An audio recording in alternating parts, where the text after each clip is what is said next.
इस वीडियो में हमें डेरिवेटिव फाइंड आउट करना है y is equal to 1/x³ + 1 का।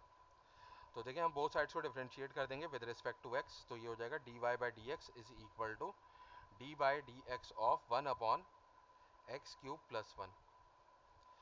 तो अब देखें हमारे पास, इसको हम चाहें तो ऐसे लिख सकते हैं d/dx ऑफ x³ + 1 की पावर -1। हमको पता है कि जैसे कि 1/a है, तो a को अगर हम ऊपर ले जाएं तो a की पावर -1 हो जाएगी, और ये 1 से मल्टीप्लाई होगा तो a की पावर -1 ही रहेगा। तो इस चीज़ को हमने अप्लाई करके यहाँ पे x³ + 1 को ऊपर ले गए, तो x³ + 1 की पावर क्या हो गई, -1 हो गई। अब देखें हम इसके ऊपर जो है वो power rule of differentiation apply कर सकते हैं। d/dx of x⁴n is equal to n times x⁴n-1। यानी कि अगर x की पावर n है तो उसका डेरिवेटिव क्या होता है, ये पावर n जो है वो x का कोफिशिएंट बन जाता है और पावर में से 1 माइनस हो जाता है। तो यहाँ पर हम ये चीज़ अप्लाई कर सकते हैं क्योंकि होल के ऊपर पावर लगी हुई है, लेकिन यहाँ पे एक सिंगल वेरिएबल x है जबकि यहाँ पे x³ + 1 है। तो हम क्या करेंगे, इसको u सपोज कर लेंगे, let u is equal to x³ + 1। तो ये क्या हो जाएगा, dy/dx is equal to d/dx of u⁴ अब देखिए फॉर्मूला लगाने के लिए इन दोनों को सेम होना चाहिए, यानी कि यहाँ पे x और यहाँ पर भी x है, जबकि यहाँ पे u है और यहाँ पे x है। तो हम चेन रूल अप्लाई करेंगे और इस dx को रिप्लेस कर देंगे du से।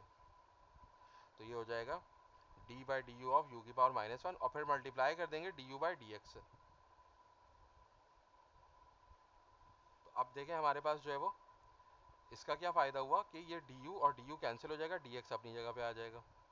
लेकिन इसको, इस स्टेप को करने का फ़ायदा ये है कि अब ये डिफरेंशिएट हो सकता है क्योंकि दोनों वेरिएबल सेम है।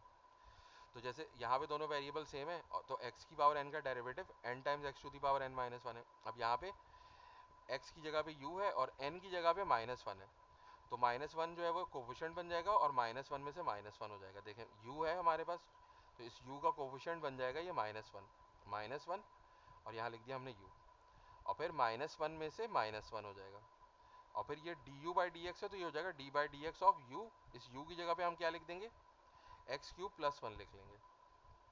तो अब ये क्या हो जाएगा, -1 और u की पावर -2, -1 -1 -2 हो जाएगा।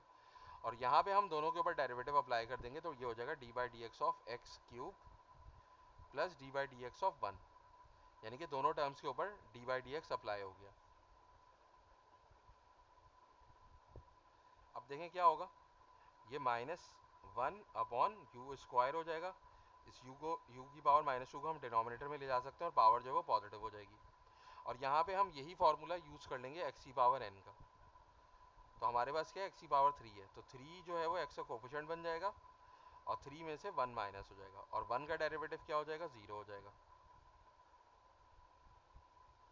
तो ये हमारे पास क्या आएगा, -1/, अब इस u की जगह पे हम क्या पुट कर देंगे, जो u हमने सपोज किया था ऊपर, x³ + 1। तो हमारे पास x³ + 1 आ जाएगा इस u की जगह पे, और यहाँ पे हम लगा देंगे स्क्वायर, और ये हो जाएगा 3x⁴ 2 हो जाएगी, और उसमें 0 प्लस होगा तो वो 3x² ही रहेगा।